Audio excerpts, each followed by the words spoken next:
옆사람 앞에서 인사하겠습니다. 복 있는 사람이 됩시다. 은혜 받읍시다.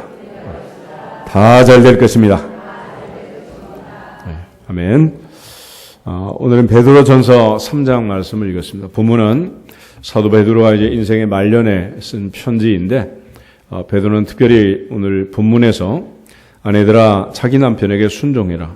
남편들아 자기 아내와 동거하고 더 연약한 그리스도 생명의 은혜를 함께 받을 자로 알아 귀하게 여겨라. 중요한 말은 마지막 끝에 가면 너희 기도가 막히지 아니하게 하려 함이라 그랬습니다. 사도 베드로가 마지막 편지를 쓰면서 우리에게 주는 교훈은 기도가 막히지 않도록 해라. 사람이 갑자기 숨이 멎고 문제가 생기면 인공호흡을 하잖아요. 호흡을 살리기 위해서. 결국 사람은 궁극적으로 숨을 못 쉬면 죽게 돼 있어요. 기도가 막히면 죽는 거예요. 영적으로도 역시 기도가 막히면 죽습니다. 올 한 해는 육체적으로도 건강하고 영적으로도 충만하시기를 주 이름으로 축복합니다. 사도 베드로는 처음부터 이렇게 기도에 대하여 강조했던 그런 사람은 아니고, 베드로의 인생을 보면 이제 복음서의 베드로, 또 예수님을 만난 이후의 베드로, 그리고 사도행전의 베드로, 이게 나누어서 볼 수 있는데, 주로 이제 복음서의 베드로를 보면 늘 잠꾸러기야, 잠꾸러기. 틈만 나면 잠을 자고 예수님 기도하면 자리 펴고 눕고 이러던 사람이 바로 베드로였습니다. 예수님께서는 그 베드로와 제자들에게 늘 깨어 있으라 말씀하셨고, 오늘 우리에게 주신 교훈도 마찬가지로 깨어 있으라 하신 말씀입니다. 마가복음 13장을 한번 보겠습니다. 마가복음 13장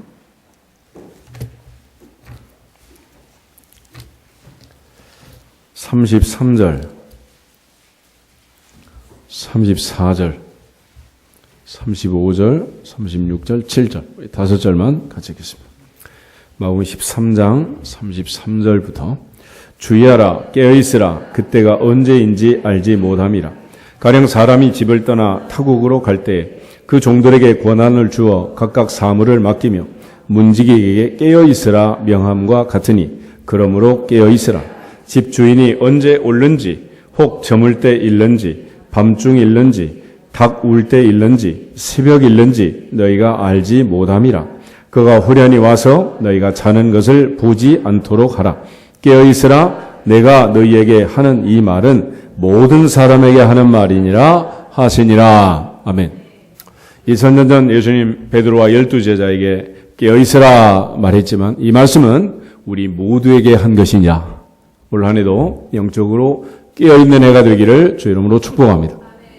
14장 한 번 더 보시면, 14장 예수님께서 베드로에게 주셨던 말씀들, 33절, 34절 두 절을 먼저 보겠습니다.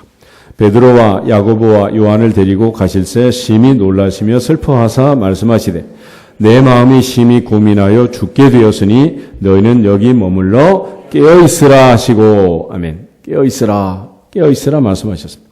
그 다음에 37절, 8절 보겠습니다.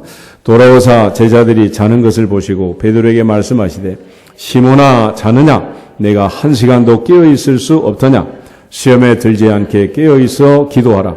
마음에는 원이로되 육신이 약하도다 하시고, 아멘. 그 다음에 세 번째 이제 자는 제자들을 보시고 하신 말씀, 41절 보겠습니다. 세 번째 보사 그들에게 이르시되, 이제는 자고 쉬라. 그만 됐다. 때가 왔도다. 보라, 인자가 죄인의 손에 팔리느니라. 아멘. 이 말씀은 기도에는 끝이 있습니다. 기도는 때가 있다. 우리가 영원한 천국에 가서 영원토록 할 일 중에 하나는 찬양하는 건데, 이 찬양과 기도를 비교하면 기도는 이 땅에서 하는 것이고, 이 세상에서 하는 것이고, 이 세상에서 끝나는 거다. 그러나 찬양은 영원토록 해야 할 일들입니다. 오늘 특별히 예수님께서 베드로에게 하셨던 이 말씀들을 보면서 우리 모두가 다 복음서에서 사도행전으로, 잠꾸러기에서 오직 기도의 사도로 변화된 베드로를 보면서 올 한 해 오직 기도에 힘쓰고 하나님 앞에 주신 은혜와 복을 누리고 응답이 풍성하기를 주님의 이름으로 축복합니다. 복음서에서 예수님께서는 베드로에게 늘 말씀을 하셨고, 또 베드로는 늘 잠을 자던 그런 사람이었는데, 예수님께서 베드로에게 보여주신 기도의 모범이 있어요. 세 가지 기도가 있는데 첫 번째는 주기도. 예수님이 가르쳐준 주기도문이 있습니다. 우리 누가복음 11장을 보겠습니다. 누가복음 11장 1절에서 4절에 있는 말씀. 누가복음 11장 1절부터 4절 말씀. 다 읽겠습니다. 예수께서 한 곳에서 기도하시고 마치심에 제자 중 하나가 여짜오되 주여 요한이 자기 제자들에게 기도를 가르친 것과 같이 우리에게도 가르쳐 주옵소서. 예수께서 이르시되 너희는 기도할 때에 이렇게 기도하라. 아버지여 이름이 거룩히 여김을 받으시오며 나라가 임하시오며 우리에게 날마다 일용할 양식을 주시옵고 우리가 우리에게 죄 지은 모든 사람을 용서하오니 우리 죄도 사하여 주시옵고 우리를 시험에 들게 하지 마시옵소서 하라. 아멘. 예수가 제자들에게 주기도문을 가르쳐주는 이 동기를 보면 제자 중 하나가 예수님께 세례 요한은 자기 제자들에게 기도를 가르쳐 주는데 우리에게도 기도를 가르쳐 주십시오. 그래서 예수님이 가르쳐 주신 기도. 그래서 우리가 흔히 주기도, 로즈 프레이어라고도 하고 애들이 또 말도 잘하잖아. 그래서 예수님이 가르쳐 주신 기도. 그래서 예가 기도. 또 그러더라고. 여튼 예수님께서 이제 우리에게 가르쳐준 이 주기도문이 있는데 이 주기도문을 주시면서 예수님께서 우리 가르친 여러 가지 이제 교훈이 있습니다. 물론 그 짧은 내용 속에 들어있는 의미도 중요하지만은 예수님께서 덧붙여서 5절에 하신 말씀이 또 이르시되 그랬어요. 주기도문을 주시면서 길고 짧고가 문제가 아니라 우리가 하나님께 기도하면 응답을 주신다라는 것을 강조하는데 한밤중에 어떤 사람이 찾아왔다는 거예요. 그런데 모든 사람이 다 잠을 자고 있는데 줄 수 있겠느냐. 요즘이야 이제 우리가 좋은 시절을 살다 보니 뭐 애들도 다 자기 방에 잠을 자고 따로따로 뭐 웬만하면 뭐 그렇게 사는 경우가 많이 있지만은 옛날에는 한 방에 뭐 온 식구가 다 잠을 잔다. 심지어는 뭐 방이 너무 좁고 그럴 때는 가운데 이제 긴 대나무를 하나 묶어 놓고 전부 다 대나무에 다리를 걸치고 양쪽으로 눕는 그런 경우도 있었고 요즘도 필리핀 같은 데 가면 힘든 그런 사람들은 잠을 2교대로 12시까지 한 팀이 자고 그 다음 팀은 12시부터 새벽까지 자고 근데 이렇게 이제 잠자는 집에 친구가 왔다고 해서 뭐 줄 수 있겠냐는 거예요. 물론 뭐 가난하기도 하지만은 그런데 줘야 되는 경우가 있다는 거예요. 줘야 되는 경우. 11장 8절, 9절, 10절 세 절을 같이 한번 읽겠습니다. 내가 너희에게 말하노니 비록 벗됨으로 인하여서는 일어나서 주지 아니할지라도 그 간청함을 인하여 일어나 그 요구대로 주리라. 내가 또 너희에게 이르노니 구하라 그러면 너희에게 주실 것이요 찾으라 그러면 찾아낼 것이요 문을 두드리라 그러면 너희에게 열릴 것이니 구하는 이마다 받을 것이요 찾는 이는 찾아낼 것이요 두드리는 이에게는 열릴 것이니라. 아멘. 기도가 중요한 것은 우리의 기도는 반드시 응답되어야 한다. 응답이 있어야 한다라는 걸 강조하는 거예요. 그러니까 기도가 올라가면 하고 뭐 다른 사람 볼 때는 굉장히 뭐 기도를 많이 하는 것처럼 그냥 뭐 기도에 만찬을 하는 것처럼 그렇게 얘기를 하지만은 응답이 없다면 의미가 없다는 거예요. 그래서 아버지 앞에 기도하고 아버지의 응답을 받아야 한다라는 걸 예수님이 강조하는데 그렇게 열리지 않는 문이 열리는 방법은 그 간청함을 인하여 벗됨이 아니라 그 간청함을 인하여 일어나 요구대로 준다 그랬습니다. 그래서 이 간청함이라는 것은 당당함, 담대함. 그래서 NIV 성경은 with boldness 이런 말을 쓰는데 그 강청함이라는 것은 당당한 권세를 가지고 요청을 하는 거예요. 예를 들어 여러분이 은행에 가서 뭐 청구서를 써서 내가 내 통장에 돈을 찾겠다는데 창구에 직원이 있는 직원이 여러분에게 오늘은 찾지 마시고 내일 찾으세요. 뭐 그런다든지 100만 원을 달라는데 50만 원만 드리겠습니다라든지 그럴 수는 없는 거 아니에요. 내가 당연한 권리를 가지고 달라 그러는데 안 줄 수가 있겠어요. 그래서 우리가 하나님 앞에서 그 당당한 담대한 그 권리는 뭐냐? 자녀의 권세라는. 그렇기 때문에 구하고 찾고 두드리고 강변할 수가 있고 달라고 할 수가 있다는 거예요. 그래서 덧붙이는 설명이 이제 11절부터 13절인데 계속해서 한번 보겠습니다. 11절부터 13절. 너희 중에 아버지 된 자로서 누가 아들이 생선을 달라 하는데 생선 대신에 뱀을 주며 알을 달라 하는데 전갈을 주겠느냐. 너희가 악할지라도 좋은 것을 자식에게 줄 줄 알거든 하물며 너희 하늘 아버지께서 구하는 자에게 성령을 주시지 않겠느냐. 아멘. 이 보면 마태복음에서는 구하는 자에게 좋은 것을 주시지 않겠느냐 그랬습니다. 누가복음에서는 성령을 주시지 않겠느냐. 그러니까 예수님이 말씀하신 가장 좋은 것은 뭐라고? 성령을 받는 거예요. 성령. 올 한해는 성령으로 충만하시기를 주의 이름으로 축복합니다. 성령의 기름 부심이 넘쳐나기를 주님의 이름으로 축복합니다. 하나님의 성령의 임재가 떠나지 않기를 주의 이름으로 축복합니다. 이처럼 예수님께서 우리에게 기도하라고 말씀하신 이 기도, 그리고 그 간청하는 기도를 드려라라고 12제자에게 말씀을 주셨습니다. 그 다음에 변화산의 기도를 한번 더 보겠습니다. 누가복음 9장을 보시죠. 누가복음 9장 28절부터 36절을 보면 예수께서 변화산에 가서 기도하실 때 이제 변화되는 장면인데 그 중에 28절, 29절 먼저 두 절을 보겠습니다. 이 말씀을 하신 후 8일쯤 되어 예수께서 베드로와 요한과 야고보를 데리고 기도하시러 산에 올라가사 기도하실 때 용모가 변화되고 그 옷이 휘어져 광채가 나더라. 아멘. 그러면 예수님 변화산을 기도할 때 그야말로 세상에서는 그런 모습을 볼 수 없는 그 아름다운 변화가 이루어졌습니다. 이걸 보고서 이제 베드로가 주님께 하시는 말씀이 우리가 초막셋을 짓고 여기 있읍시다. 얼마나 좋습니까? 하나는 주님을 위하여, 하나는 모세를 위하여, 하나는 엘리야를 위하여 초막셋을 짓고 이게 살면 너무 좋겠습니다. 그랬어요. 그때 이제 하늘에서 하나님의 음성이 들려왔고 예수님께서 기도하는 이 놀라운 장면인데 그때 이제 베드로가 그렇게 말했던 상황이 기록이 되어 있어요. 그 중에 32절, 33절 우리 두 절을 같이 한번 보겠습니다. 베드로와 및 함께 있는 자들이 깊이 졸다가 온전히 깨어나 예수의 영광과 및 함께 선 두 사람을 보더니 두 사람이 떠날 때 베드로가 예수께 여짜오되 주여 우리가 여기 있는 것이 좋사오니 우리가 초막셋을 짓되 하나는 주를 위하여 하나는 모세를 위하여 하나는 엘리야를 위하여 하사이다 하되 자기가 하는 말을 자기도 알지 못하더라. 아멘. 마지막에 재미있는 표현이죠.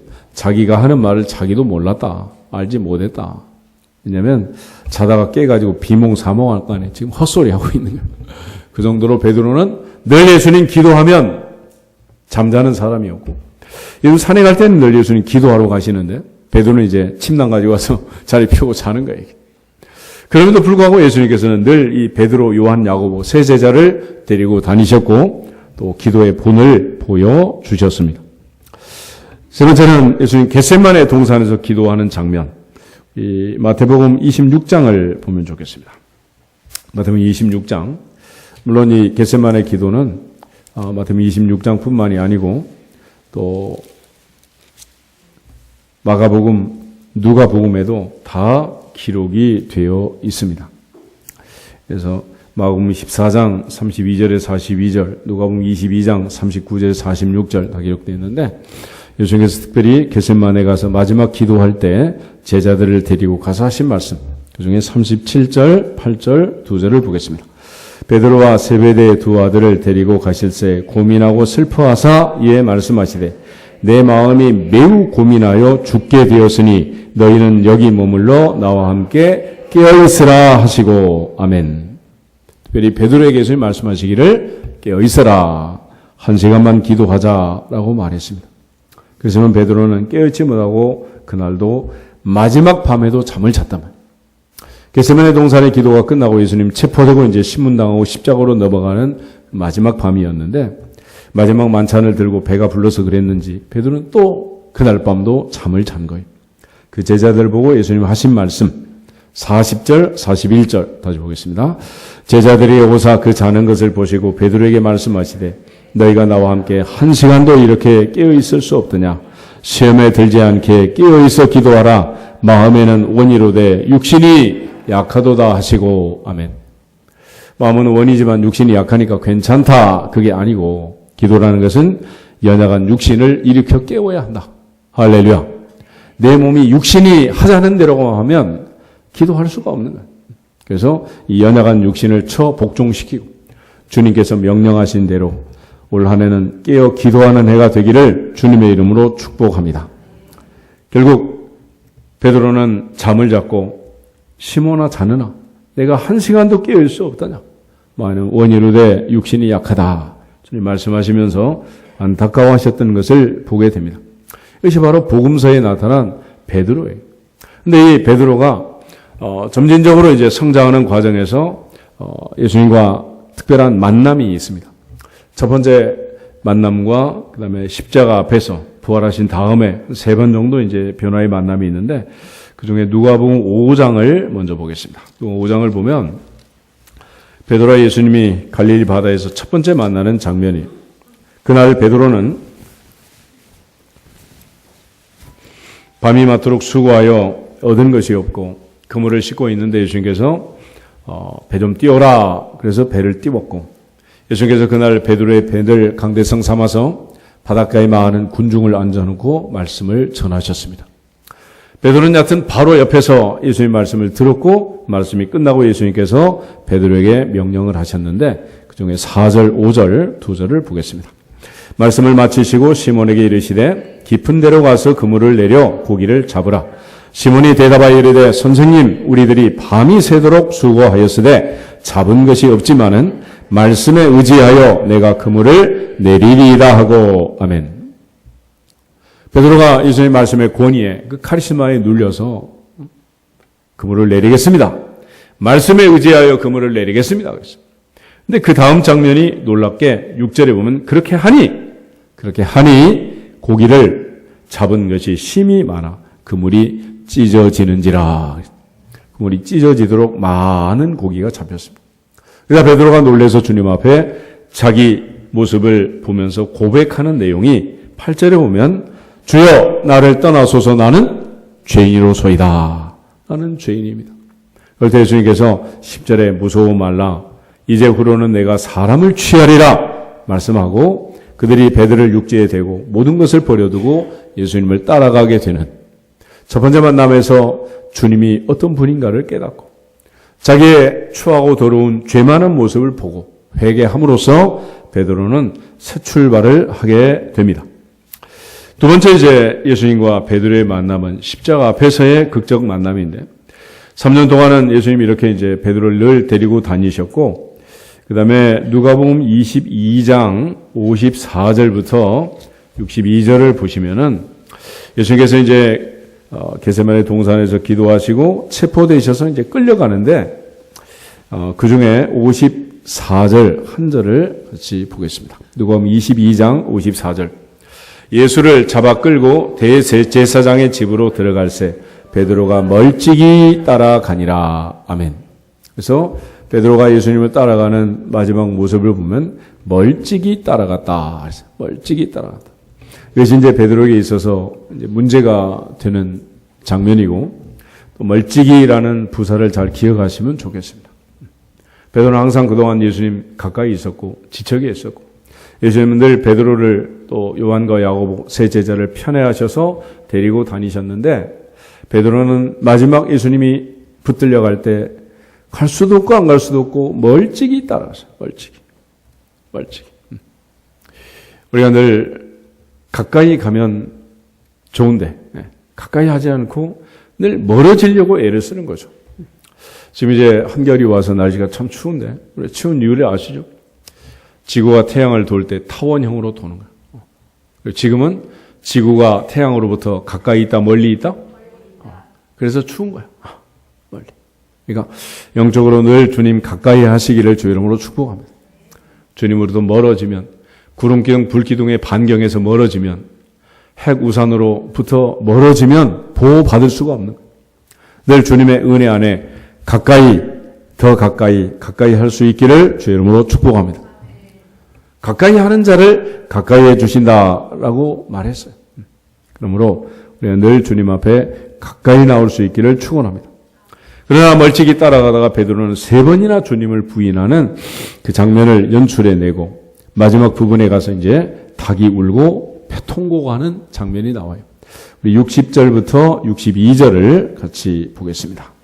베드로가 이르되 이 사람아 나는 내가 하는 말을 알지 못하노라 아직 하고 아직 말하고 있을 때에 닭이 곧 울더라. 주께서 돌이켜 베드로를 보시니 베드로가 주의 말씀 곧 오늘 닭 울기 전에 내가 3번 나를 부인하리라 하심이 생각나서 밖에 나가서 심히 통곡하니라. 아멘. 미국 교회는 한국 교회 달리 우리는 십자가하고 그다음에 피레침을 붙여놨는데 꼭대기에다 닭 모양을 해가지고 붙여놓은 교회들이 많이 들어. 닭. 베드로는 그의 인생의 말년에 이제 이 닭 울음소리만 들으면 울렁증이 생기는 그런 공포가 있었다 그러는데 결과적으로 그가 얼마나 주님을 부인하고 어이없게 넘어졌는가 하는 걸 이제 가르쳐 주는 거죠. 앞부분에 누가복음 22장 31절부터 34절 다시 한번 더 읽어보겠습니다. 31절부터 34절. 시몬아 시몬아 보라 사탄이 너희를 밀 까부르듯 하려고 요구하였으나 그러나 내가 너를 위하여 네 믿음이 떨어지지 않기를 기도하였노니 너는 돌이킨 후에 네 형제를 굳게 하라. 그가 말하되 주여 내가 주와 함께 오게도 죽는데도 가기를 각오하였나이다. 이르시되 베드로야 내가 내게 말하노니 오늘 닭 울기 전에 내가 3번 나를 모른다고 부인하리라 하시니라. 아멘. 그래서 이렇게까지 경고하셨음에도 불구하고 베드로는 3번씩이나 주님을 부인하고 결국 닭이 울면서 그가 주님의 말씀을 생각하고 밖에 나가 심히 통곡하는 그런 베드로의 모습을 보게 됩니다. 특별히 베드로는 멀찍이 주님을 따라갔고 베드로가 부인할 때 주님이 그를 바라보는 쳐다보는 장면이 거기 있잖아요. 61절 다시 보시면 주께서 돌이켜 베드로를 보시니 주께서 돌이켜 베드로를 보시니 베드로가 주의 말씀 곧 오늘 닭 울기 전에 내가 3번 나를 부인하리라 하심이 생각나서 밖에 나가심이 통곡했다 그랬습니다. 고개를 들어요. 그리고 날 봐요. 나하고 눈을 한번 쭉 맞춰봐. 맞출 수 있어 없어? 있잖아. 그처럼 예수님 멀리 있는 베드로가 눈이 마주치고 그 순간 베드로가 전율을 느낀 거죠. 우리가 얼마나 어이없는 사람들이냐고 이게. 그렇죠?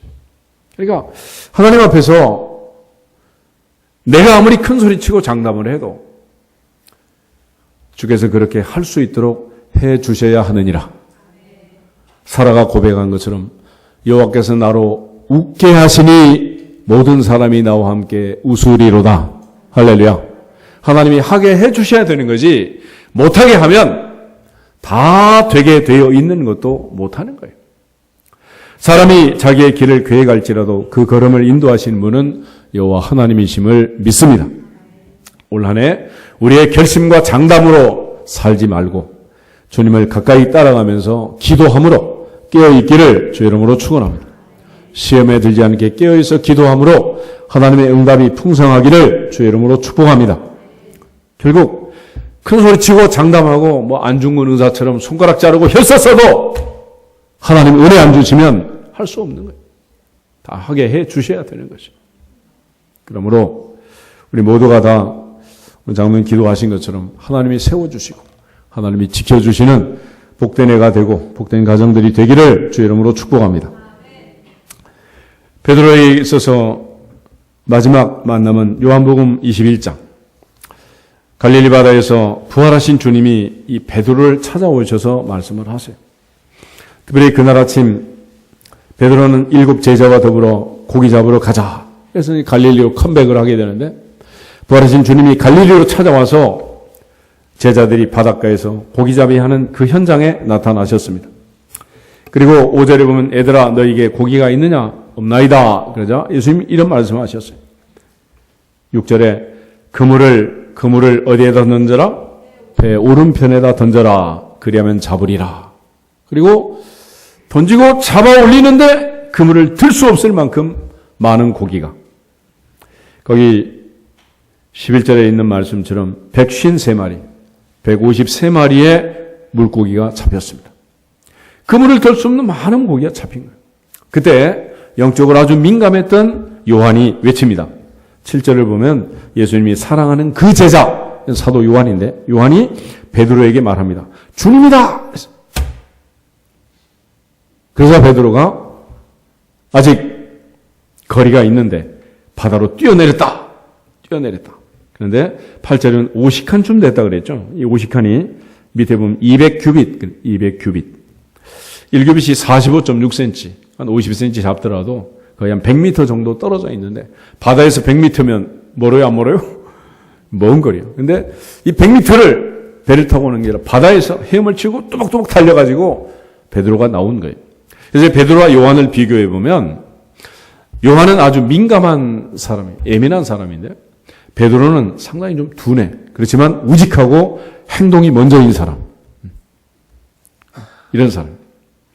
그래서 요한복음 20장에도 보면 이제 예수님께서 부활하신 다음에 마리아가 우리가 주님을 만났다. 그래서 베드로와 요한이 갑자기 무덤을 향해 달리기 시작합니다. 달리기 1등은 요한이고 그 다음에 2등이 베드로인데 베드로가 들어와서 요한이 무덤 앞에 두려워가지고 못 들어가고 있는데 뚜벅뚜벅 들어갑니다. 그리고 들어가서 보니 요한이 뒤따라가 다시 보는 거예요. 그런데 들어가서 1등으로 들어가긴 했는데 베드로는 별로 깨달은 게 없어요. 근데 바로 요한이 이제 깨닫게 됩니다. 그 깨달음이 무엇이었느냐? 그러면 예수님의 시체를 쌌던 세마포, 머리를 쌌던 수건, 이것들이 잘 개켜져 있는 걸 보고서 요한이 깨달았습니다. 아, 주님이 부활하셨다. 일어나셨다. 예수님 아침마다 일어날 때마다 잠자리를 잘 개키고 일어나셨던 그 모습 그대로 무덤 속이 정리가 되어 있는 거예요. 예수님 누가 시체를 훔쳐가는 것도 아니고 죽은 것도 아니고 예수님 부활하셔서 다시 살아나셔서 자기 짐을 잘 챙기시고 일어나셨다. 할렐루야. 이걸 바로 요한이 깨달은 거예요. 그래서 우리가 어떨 때는 요한처럼 민감하게 깨닫는 것도 필요하고 어떨 때는 베드로처럼 우직하게 또 실천하는 것도 필요하고 이 둘이 균형과 조화를 잘 이루어서 올 한 해는 지혜롭고 현숙한 그리고 실천해서 복을 받는 주인공들이 되기를 주의 이름으로 축복합니다. 머리로만 깨닫는다고 되는 거 아니에요. 그래서 야고보가 하는 말씀 행함이 없는 믿음은 그 자체가 뭐다? 죽은 것이다. 그렇지만 또 깨닫고 행동을 해야지 무조건 행동만 또 앞서면 안 된다. 대표적으로 이제 우리가 마리아와 마르다를 얘기하잖아요. 마르다처럼 부엌 일을 하고 수고하는 손길도 필요하죠. 그렇지만 또 한편 마리아처럼 말씀을 듣고 깨닫는 은혜가 필요하단 말이에요. 요한복음 12장은 6월절 엿새 전에 나사로가 살고 나서 그 집에서 잔치가 벌어졌습니다. 그날도 역시 이제 예수님 돌아가시기 6일 전, 한 주간 전인데 마르다는 여전히 부엌에서 일을 하고 마리아는 300단의 옥합을 깨뜨리게 됩니다. 우리의 믿음이 성장해서 주님의 장례식을 치루었던 마리아처럼 더욱더 성장하는 해가 되기를 축복합니다. 그런데 이 마리아와 마르다를 딱 합쳐놓으면 좋아. 이게 합치기가 어렵지. 그래서 깨닫는 은혜도 있고 실천하는 은혜도 있어서 올 한 해는 머리로만 믿지 말고 말씀은 제쳐놓고 발로만 뛰어다녀도 안 되고 균형과 조화를 이루어서 마음으로 믿고 입으로 시인해서 실천해서 복을 받을 수 있기를 주님의 이름으로 축복합니다. 하나님께서 주신 그 은혜가 너무 큰데 내가 그저 말로만 성경 공부만 한다고 되는 것도 아니고 그렇다고 말씀을 제쳐놓고 해서도 안 된다. 그런 측면에서 이제 사도행전에 보면 베드로가 매일 구제 문제를 해결할 때 구제도 좋지만은 말씀을 제쳐놓고 공개를 일삼는 것은 옳다 옳지 않다? 옳지 않다는 거예요. 주일날 교회 와서 밥 먹는 거 중요하지만 먼저 내 영혼이 배불러야 할 줄로 믿습니다. 예배를 잘 드리고 그다음에 식사를 해야 맛이 있는 거지. 예배는 안 드리고 그저 부엌에서만 설거지하고 하루 때우면 성수주의를 하는 거 아니에요. 그러므로 밥은 못 먹더라도 예배는 드려야 하느니라. 아멘? 이게 중요한 원리야, 원리. 그래서 예수님께서 이 베드로를 통해서 다시 한번 우리에게 강조를 하십니다. 그런데 그 마지막 아침에 예수님께서 제자들에게 오자마자 베드로를 다그치는 게 아니고 12절에 보면 와서 조반을 먹으라. 부드러운 음성으로 상을 차려놓고 말씀을 하세요. 또 떡을 가져다가 떡도 구워주시고 생선도 구워주시고 또 지금 바로 잡은 생선도 가져와라. 그래서 생선구이도 해주시고 밥을 잘 먹고 배부른 다음에 예수님이 말씀을 하세요. 15절에 보면 그들이 조반 먹은 후에 예수께서 시몬 베드로에게 묻습니다. 요한의 아들 시몬아, 내가 이 사람들보다 나를 더 사랑하느냐 그랬어요. 그래서 중요한 이제 원리가 하나 있는데 남편 퇴근하면 밥을 먹이는 게 먼저다, 바가지 긁는 게 먼저다? 밥을 먼저 먹이라는 밥을 든든하게 먹여놓고 그 다음에 얘기를 해야죠. 밥도 안 먹이고 막 그러면 안 돼. 예수님께서 제자들에게 먼저 밥을 잘 먹이고 그래서 흔히 시장에 갈 때 여자들은 밥을 먹고 가라 그래. 밥을 먹고 가서 사 먹어야지 그러면 안 되고 밥을 든든히 먹고 그리고 가라. 그리고 마트를 가든 뭐 코스트코를 가든 홈플러스를 가든 롯데마트를 가든 여튼 이마트를 가든 가야지 배고픈 상태로 가면 막 집었는데 필요 없는 것도 막 집어넣는 거야. 그러니까 밥을 든든히 먹고 그리고 꼭 필요한 것만 골라서. 그래서 나도 배가 부르고 남편도 배가 부르고 항상 배가 부른 상태가 돼야 욕구 불만이 없는 거예요. 배고프면 안 돼. 그러니까 우리 뭐 1시에 지금 뭐 보니까 매주 모임을 갔는데 모임 갔기 전에 반드시 뭐 먹고 해야 돼? 밥 먹고 모여야지. 밥 안 먹고 모이니까 막 싸우고 짜증내는 거야. 어떤 모임을 갔든지 먼저 뭐부터 먹어야 돼? 밥부터 먹고 그렇게 하라. 그러면서 예수님께서 이제 사랑하느냐 3번씩이나 묻고 내가 주님을 사랑합니다. 주님이 아시지 않습니까? 그러자 내 어린 양을 먹이라, 내 양을 치라, 내 양을 먹이라 주님 말씀하셨어요. 그날 베드로는 복음서의 모든 허물과 죄를 정리하고 주님의 사랑으로 회복이 된 줄로 믿습니다. 그리고 나서 이제 베드로는 사도행전으로 넘어가게 되면 놀라운 일들을 하고 있는데 사도행전 1장 보겠습니다. 사도행전 1장, 요한 21장 다음에 사도행전 1장이 있는데 요즘 승천하시고 이제 갈릴리 사람들아 어찌하여 하늘을 쳐다보느냐 주님 다시 오신다 라고 말씀하자 12절부터 14절 12절에 14절 보겠습니다. 제자들이 감람원이라 하는 산으로부터 예루살렘에 돌아오니 이 산은 예루살렘에서 가까워 안식일에 가기 알맞은 길이라. 들어가 그들이 유하는 다락방으로 올라가니 베드로, 요한, 야고보, 안드레와 빌립, 도마와 바돌로메, 마테와 및 알페의 아들 야고보, 셀로딘 시몬, 야고보의 아들 유다가 다 거기 있어 여자들과 예수의 어머니 마리아와 예수의 아들과 더불어 마음을 같이하여 오로지 기도에 힘쓰더라. 아멘. 오로지 기도에 힘쓰더라. 오로지 기도에 힘쓰더라. 베드로는 사도행전에 들어오면서 이제 인생이 라이프 스타일이 바뀌게 됩니다. 어떤 사람으로 바뀌었느냐? 오직 기도. 오직 기도. 할렐루야. 오직 기도.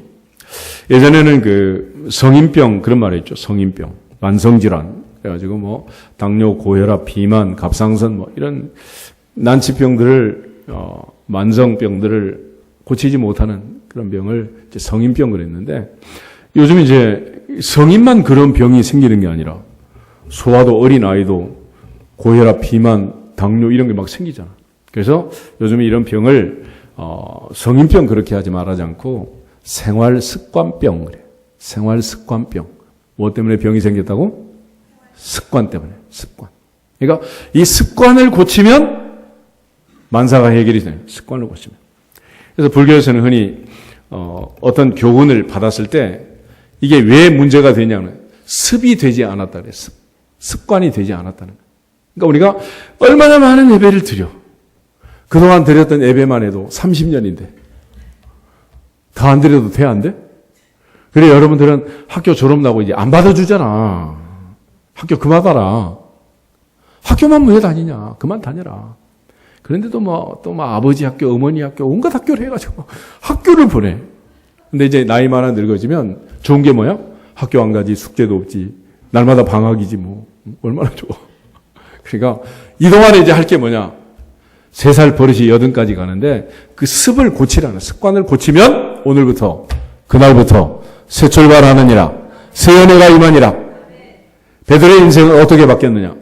잠꾸러기가 습관을 바뀌어서 오직 기도, 오직 기도, 오직 기도, 오직 기도, 오직 기도, 오직 기도, 오직 기도. 아멘 할 때까지 할까요? 오직 기도, 오직 기도, 오직 기도. 그러면 인생이 바뀌는 거예요. 목사가 됐는데, 장로가 됐는데, 권사가 됐는데, 하나님이 내게 주신 책임 사명을 감당하라고 주일학교 교사 성가대 시켜줬는데 1년 12달 기도 안 하고 어떻게 할 수 있겠냔 말이에요. 그게 습관이 되면 인생이 바뀔 줄로 믿습니다. 거기서 인생이 바뀌어요. 거기서. 그러기 전에는 아무리 많은 말을 들어도 바뀌지 않습니다. 그래서 흔히 말하기를 의사가 하는 말은 주의 깊게 듣고 실천하되 의사는 본받지 말라 그래. 어떤 사람은 그러더라고. 목사님하고 이정표의 공통점이 뭐냐? 가리키기만 하고 본인은 안 간다. 본받지 말라는 거야. 내가 실천해야 한다. 할렐루야. 실천해, 실천. 베드로의 인생은 어떻게 바뀌었냐? 오직 기도. 그래서 베드로는 제3시, 제6시, 제9시 사도행전에서 날마다 하루 3번씩 기도하는 사람으로 바뀌게 됩니다. 그때부터 베드로의 인생이 달라진 거예요. 할렐루야. 우리 다짐하겠습니다. 오직 기도에 힘씁시다. 오직 기도에 힘씁시다. 그게 베드로의 인생을 바꾼 거예요. 두 번째는 2장 1절부터 4절을 보겠습니다. 사도행전 2장 1절에 4절. 오순절 날이 이미 이름에 그들이 다 같이 한 곳에 모였더니 호련히 하늘로부터 급하고 강한 바람 같은 소리가 있어 그들이 앉은 온 집에 가득하며 마치 불의 혀처럼 갈라지는 것들이 그들에게 보여 각 사람 위에 하나씩 임하여 있더니 그들이 다 성령의 충만함을 받고 성령이 말하게 하심을 따라 다른 언어들로 말하기를 시작하니라. 아멘. 베드로의 인생에 있어서 두 번째 특징은 오직 성령, 오직 성령, 오직 성령, 오직 성령. 성령에 붙잡힌 바 되어 살아가게 된 거예요. 그때부터 베드로는 달라지기 시작합니다. 오직 성령 충만한 베드로가 설교할 때 사도행전 2장의 40절, 41절이면 42절 3,000명이 회개하는 놀라운 일이 벌어지게 됩니다. 또 사도행전 3장에 오면 은과 금은 내게 없지만 내게 있는 것으로 내게 주노니 곧 나사렛 예수 그리스도의 이름으로 일어나 걸어라 외칠 때 40년 된 안진병이가 일어난 줄로 믿습니다. 베드로의 인생은 사도행전에 와서 오직 기도, 오직 성령으로 바뀐 거예요. 그런데 이 베드로가 그렇게 살다가 또 옛 습관이 살아난 장면이 사도행전 6장이에요. 6장 보겠습니다. 베드로는 이제 매일 구제를 하고 좋은 일을 한다고 했는데 문제가 생긴 거예요. 그때 베드로가 다시 깨닫습니다. 1절에서 4절까지를 보겠습니다. 그때 제자가 더 많아졌는데 헬라파 유대인들이 자기의 과부들이 매일의 구제에 빠짐으로 히브리파 사람을 원망하니 12사도가 모든 제자를 불러 이르되 우리가 하나님의 말씀을 제쳐놓고 접대를 일삼는 것이 마땅하지 아니하니 형제들아 너희 가운데서 성령과 지혜가 충만하여 칭찬받는 사람 7을 택하라. 우리가 이 일을 그들에게 맡기고 우리는 오로지 기도하는 일과 말씀 사역에 힘쓰리라 하니. 아멘. 베드로가 깨달은 거예요. 2절. 우리가 하나님의 말씀을 제쳐놓고 접대를 일삼는 게 마땅치 않다. 교회 오는 사람은 먼저 밥을 먹여야 된다. 말씀 먹여야 된다? 말씀을 먹이고 먼저 예배를 드려야 돼. 예배. 그런데 이게 밥만 먹이다 보니까 예배를 드리는 게 뭔지를 모르는 거야. 뭔지를. 예전에 우리 수요 밥상 나누기 할 때 부모님들 얘기하는 거 보면 예배를 먼저 드리고 밥을 먹으면 좋은데 사람들이 그렇게 할 줄은 모른다. 그리고 예배를 드리고 나면은 예배 드렸으니까 돈 달래. 그리고 밥이 문제가 아니라 예배 드려주지 않았냐. 이런 이상한 습관들을 교회들이 드리고 있으니 이것도 또 잘못된 거예요. 그러니까 하나님 말씀을 제쳐놓고 접대만 일삼는 것은 마땅하다, 마땅치 않다? 마땅치 않다는 거예요. 그래서 베드로가 다시 컴백을 합니다. 우리는 오로지 기도하는 일과 오로지 말씀 사역에 힘쓰리라. 그래서 오직 기도, 오직 말씀의 결과가 오직 성령, 오직 성령 충만인 줄 믿습니다. 그래서 우리 교회 마크 보면 기도한 손 위에 성경이 펼쳐져 있고 그 위에 성령의 불이 떨어진 거예요. 기도는 하고 성경은 읽었는데 성령의 불이 임하지 않았으면 아직 습관이 되지 않은 거죠. 그러므로 베드로의 인생에 있어서 복음서와 달라진 부분은 예수님 승천하시고 예수님 안 계셔도 이제는 하루 3번씩 제3시, 제6시, 제9시 기도 시간에 오직 기도의 사람으로 바뀐 줄 믿습니다. 오직 말씀 사역에 힘쓰고 오직 성령으로 충만하게 된 줄 믿습니다. 그런데 그 잠시 동안 말씀을 제쳐놓고 기도하지 않고 매일 구제에 힘쓰다 보니 성령 충만이 소멸되는 거예요. 다시 기도와 말씀에 힘쓸 때 놀라운 일이 벌어졌는데 그게 사도행전 6장 7절입니다. 7절 보겠습니다. 하나님의 말씀이 점점 왕성하여 예루살렘에 있는 제자의 수가 더 심히 많아지고 허다한 제사장의 무리도 이 도에 복종하니라. 아멘. 결과적으로 초대교회는 더욱 부흥하고 더욱 왕성하게 자라는 교회가 된 줄로 믿습니다. 그러므로 올 한 해 베드로처럼 오직 성령 충만한 해가 되기를 주의 이름으로 축복합니다. 베드로는 예수님 승천하시고 오로지 기도에 힘쓰고 오직 말씀, 오직 기도에 집중해서 성령 충만함을 받았을 때 그게 어마어마한 일들이 일어나게 된 것입니다. 올 한 해 무슨 일을 하든지 기도보다 앞서지 않기를 축복합니다. 말씀보다 앞서지 않기를 축복합니다. 또 문제를 풀 때는 기도와 말씀으로 풀어내기를 주님의 이름으로 축원합니다. 이렇게 달라진 이 베드로가 말년에 쓴 편지가 이제 베드로 전후서인데 베드로 전서 3장 우리 오늘 읽었던 본문으로 가겠습니다. 그러면 아내들아 이와 같이 자기 남편에게 순종하라 그랬습니다. 왜냐하면 말씀을 순종하지 않는 불신자라도 아내의 행위를 보고 구원을 받게 하는 게 목적이다. 구원을 받게 하는 게 목적이다. 아내의 사명은 남편을 돕는 배필로 엮여 평생을 살아가는 아내의 사명은 자기 남편을 뭐 하는 거요? 구원하는 거, 구원. 그 다음에 7절 같이 읽겠습니다. 남편들아 이와 같이 지식을 따라 너희 아내와 동거하고 그를 더 연약한 그릇이요 또 생명의 은혜를 함께 이어받을 자로 알아 귀여기라. 이는 너희 기도가 막히지 아니하게 하려 함이라. 남편들은 자기 아내를 귀하게 여겨라.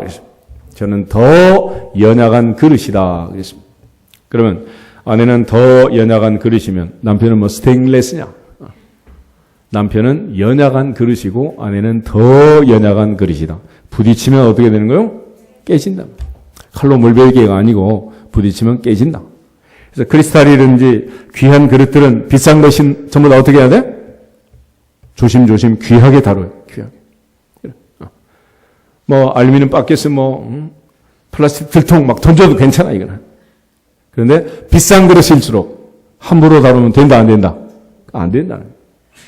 그래서 아내는 자기 남편에게 순종하고 남편은 자기 아내를 사랑하고 그렇게 해서 마지막 목표 7절 뭐가 막히지 않게?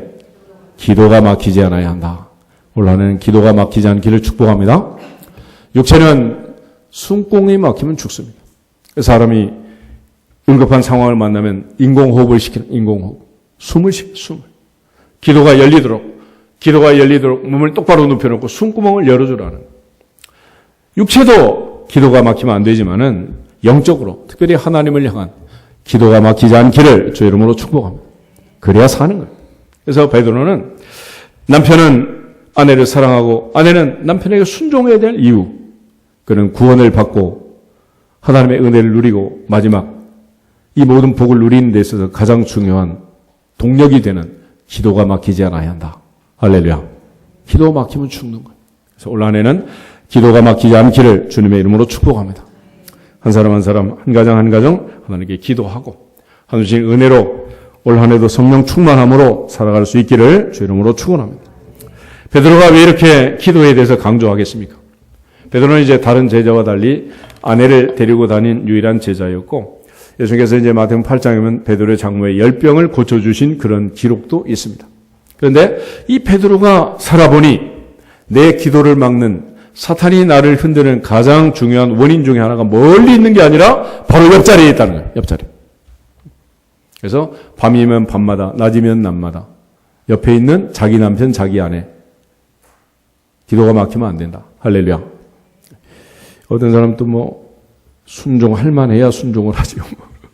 이런 성경 막 찢어버리고 싶어. 근데 찢어봐도 소용없는 게 에베소서에 또 나오지, 골로새서에 또 나오지 마. 아무리 찢어 또 나와. 찢어봐야 소용없고, 순종할지어다. 사랑할지어다. 그렇게 할 때 여기서부터 기도가 열린다. 기도가. 아멘? 4장을 한번 더 보시죠. 베드로전서 4장 7절 8절.